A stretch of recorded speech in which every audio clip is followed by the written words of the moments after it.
All right. Hi, everybody.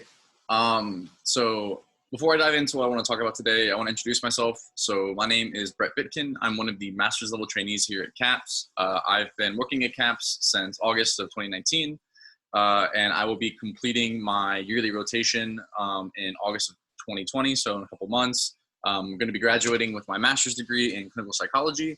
And so a little bit about my responsibilities at CAPS. So I function as a therapist. I work with students. I also conduct group therapy. And then related to today, I also am a part of our outreach program, helping spread awareness or knowledge regarding some psychological, information or interventions. And today I have the privilege of joining our webinar series on trauma. And I know that Heidi had covered, naming emotions, noting our feelings, also some ways to cope up with those feelings. And we thought it would be a good idea to discuss not just, what trauma is, but where does trauma manifest in the body? Where does trauma manifest in the brain? And so today I'm going to be talking about basically this model here, the three-parted brain.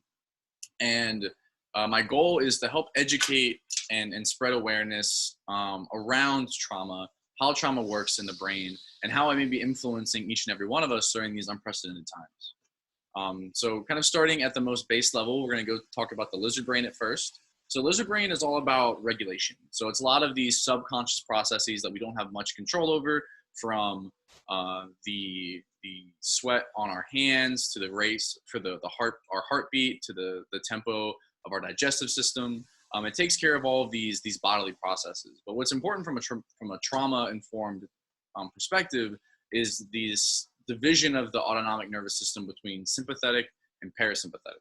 So with sympathetic, we have our fight or flight response. This is the adrenaline. This is our fighting off the tiger activation of our system. This is what keeps us moving, increases our heart rate, makes our muscles more pliable, makes us move faster. Again, this is things that, in an evolutionary standpoint, keep us alive. Our parasympathetic is our nest and rest, or rest and digest. This is the reparative phase. This is our sleep. This is our digestion.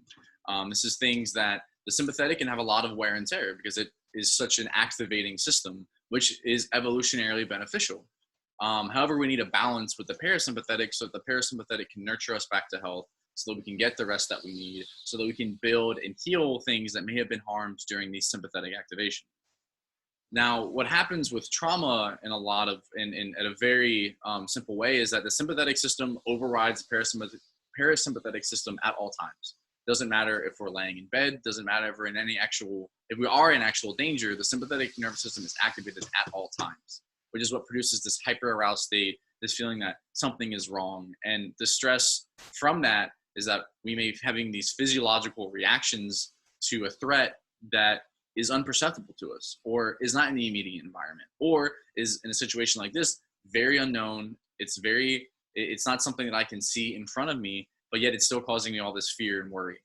And so talking about fear and worry, let's move on to the mammalian brain. So that higher level in between our brain stem and our neocortex, which is this area that is very involved in emotions, it's involved in memory, it's involved in drive and pleasure, motivation. All of that centers and is based in this area. Now, what's important to note here, again, is that the limbic system is a very rough system. It's not responsible for deep computation. It's not responsible for actually realizing and noticing threats to high resolution. What it's responsible for is survival. It doesn't need to know that there's a tiger 20 feet away from me moving at 30 miles an hour, or it has a stripe here or a stripe there. That's the neocortex's job for after the event. What the amygdala specifically is functioning as is this quick reaction system that takes us from an area of danger to an area of no danger. What happens though in a traumatic event is that even though we go through this very dangerous time, we have this very strong reaction to an event, even when we're outside of that event, it continues to fire. And the important part there is that as it continues to fire, it continues to short circuit these logic and reasoning centers in our neocortex. And this creates a disconnect where even though we can rationalize or intellectualize the fact that I'm sitting in my living room right now, I don't feel like I'm sitting in my living room. I feel like I'm in a dangerous situation. So the upper part of the neocortex takes that as, well, I'm getting these negative messages from below. So surely something in my environment's causing me to feel this way. What could that be? So that's where we get to these ruminative processes, this worry, this anxiety, because we're trying to put puzzle pieces together that maybe don't fit together, yet we feel like we have to create a coherent picture. And more importantly too, this is also where the hippocampus is. This is where our memory centers are. This is where memory and emotion meld. This is why our memories can have emotional content to them. Now, the thing about implicit memory is that it lacks the contextual factors of memory. It is just an event. And when we factor in the fact that some of these logic and reasoning centers get switched off during traumatic events, all we have is this opaque and cloudy picture of an event. And right outside of that event is this incredibly distressing emotionality. So when we go to try and encounter that or process through it, we have to push through all of these emotions, all these terrifying feelings to get to a coherent picture. And for many of us, that's incredibly challenging and requires professional help. And so I want to kind of preface that and set that picture of, we have this huge layer of emotionality around a relatively unknown event when it comes to trauma. And the reason that it's unknown is because during these events, the front of the brain, the things that give us that abstract thought, the ability to converse, to create coherent narratives, is shut off. And it's done to protect the brain from death, to threat of death. Mostly because we are distributing resources to the areas that need it most. It's battle stations for the body and the brain. And so it knows that more of these resources need to go to the amygdala, need to go to the limbic system, to the sympathetic system, in order to keep us alive. So when this becomes activated at the highest level possible, or to a very high level, we get some dissociative symptoms where the prefrontal cortex shuts down following traumatic events and we aren't able to encode information. So this is what interferes with explicit memory of you being able to recall the specifics of what happened. You may have a color or a brief memory, but you don't have the explicit, you don't have the meaning that this frontal center is responsible for encoding when it comes to memories. So again, it adds to that cloudiness that I was talking about, and it doesn't help with that emotionality, because then it becomes generalized. That sympathetic nervous system stays activated because we don't necessarily know what to be afraid of, or how to cope with the things that we are afraid of. And I think it's imperative that I talk here about how, again, trauma is cumulative. That it doesn't always have to be these terrible events that happen that most certainly can produce this reaction. At the same time, a lot of us are going through what would be considered cumulative trauma right now. We've been maybe displaced from our dorm rooms. We've been displaced from our jobs. We've been displaced from school. Maybe we're in home environments that aren't the safest or aren't that conducive to our personal growth. And we're having to juggle all of these huge life changes at once.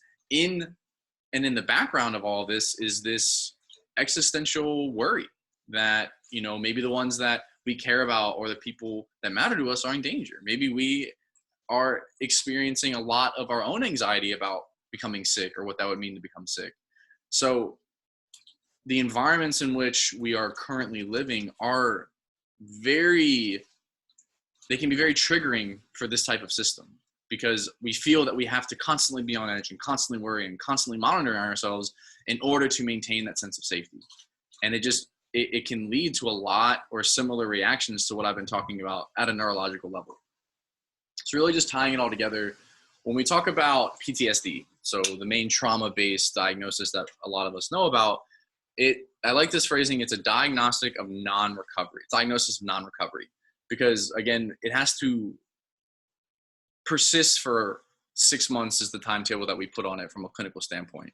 But what it really is a person's inability to self-regulate and restore homeostasis. So harking back to that parasympathetic and sympathetic reaction, that we need those to be in balance in order to live healthy and functional lives. And so when we have overactivation of that sympathetic nervous system, the parasympathetic can't do its job. We can't heal and recover properly.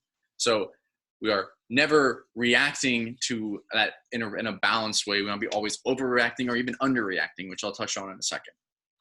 So again, neurologically, the person is dysregulated, and the amygdala continues to use these emotional memories, so that implicit memory, instead of the explicit memory, because again, that prefrontal cortex hasn't been able to process the event. And so we're operating from memories that don't have context, that don't have necessarily all the information. And this again causes recurrent hyperarousal. So again, trauma can cause the world, relationships, and human bodies to feel dangerous and threatening. This can lead to chronic disconnection, avoidance behaviors, and hypervigilance. And then the body is telling the brain that things are unsafe, that we are not in a safe environment, even though we can rationalize at some level that we are, because we haven't processed the event, because there's still this unresolved emotionality firing up from the limbic centers. We feel that we're unsafe. And this can cause us to feel frozen and perpetuate that cycle of trauma. So it's important too that we not only talk about hyperarousal, but hypoarousal. So looking at hypoarousal, again, there's this absence of sensation, this numbness to the world and to internal stimuli as well. So lack of energy, reduced physical movement, just not being all there.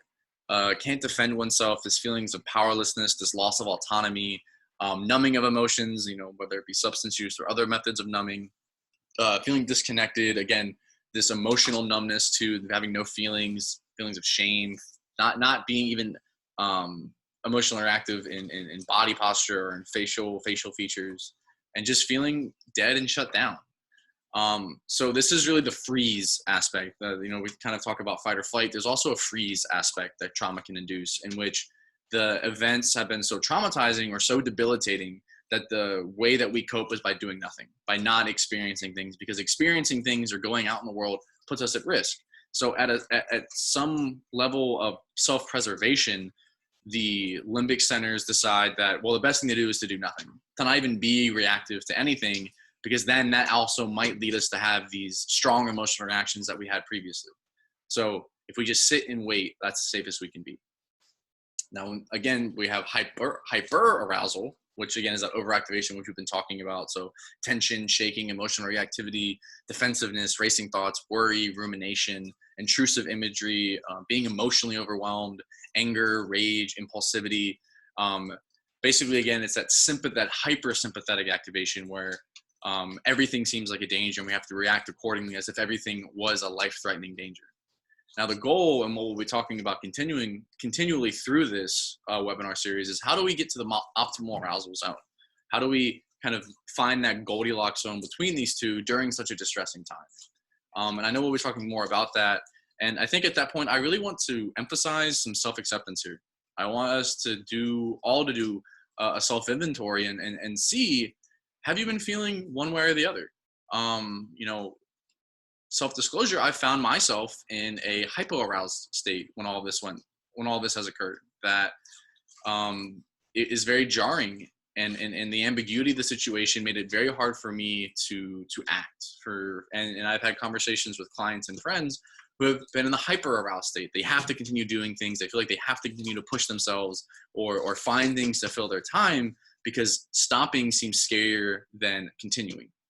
And I think what can be really insightful about this whole conversation is that if you find yourself sitting down to do work, whether you're a student, whether you're staff, whether you're faculty, you're preparing classes or you're doing work for class, and we're staring at our computers or we're writing whatever it is, and we just don't have the motivation, or we feel that some of the point or meaning behind it has reduced, I want us to kind of hark back to this conversation that we are going through incredible change right now. This is an incredibly new environment, and the future is incredibly ambiguous.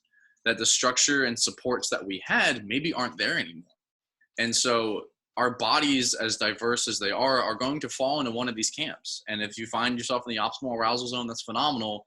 And if you are outside of that zone, either higher or lower, I think it can be very easy to blame ourselves. I think it can be very easy to say we should be this or we should be that, when in reality, our body is reacting the way it's evolutionarily programmed to react. And I think from that state of understanding, we can really begin to work on and increase our self-acceptance, self-compassion, and also engage in these coping strategies that we'll be talking about more in the future. And the last thing I do want to touch on to just kind of really tie that all together is look at Maslow's hierarchy of needs. I would assume that most of us are, and if you're self-actualized, that's amazing. Most of us maybe are in the esteem or the love and belongingness. So, as we get from our base of food and water and shelter and sleep, and we get to a place where we feel safe, that there aren't any immediate threats, we then have our social connections, and then we have our sense of self and what brings meaning to that sense of self. And for many of us, we maybe have completely lost, not completely lost, but lost a large portion of the things that are meaningful. Whether it be academics, clubs, sports, social engagement. Because of the nature of this quarantine, we can't engage in those things, at least to the level that we used to. So maybe we drop down to love and belonging. And for many of us, maybe that's difficult. Maybe we're an international student who is separated from friends and family, or we know people who have been directly impacted by this that we're worried about. We feel isolated because we have to stay at home. We can't go out and hang out with friends, or we feel isolated in our own homes with our families because it's not as supportive or conducive as we want it to be. And so we lose that coping strategy. We lose that sense of community, being so separated from one another. And then we even come down to safety. As safe and as careful as I hope we're all being, there's still a reality that some of us could be sick, or that people that we know and care about who are immunocompromised, or if we have older parents or grandparents, that they may be at risk. And that worry can trump the everyday worry of, well, did I do my homework? Did I do my reading? It can make it very hard to focus and find the emotional gas tank to do the things that we want to do in the foreground of all this other stuff going on, because so much of our process and meaning has been interrupted or disconnected at this time. So I think framing all of this within the hierarchy of needs is important, and that we also build from here when we work on our coping strategies, that we make sure that we're sleeping and that we're eating and that we're in a safe place, that there are no immediate dangers. And then we can work on finding ways to feel loved and connected, and finding ways to reestablish meaning and purpose in our lives in this very unprecedented time. So that's all I have to share with you all today. Thank you so much for listening. Please stay safe. Also, I would like to say that if this is something that you've been experiencing or feel like you might need some professional help with, CAPS is still accepting students. We're using our TAL telehealth platform to continue to work with our clients. So please reach out if you would like more services. And then also, please always remember our crisis hotline. If something came up for you during this talk that you want to process, please dial our phone number and then immediately press 5. You'll be connected with a therapist who's been trained to do therapy online and help you with whatever issues you may be struggling with. So again, thank you so much for your time, and I'm wishing you all the best of luck moving forward.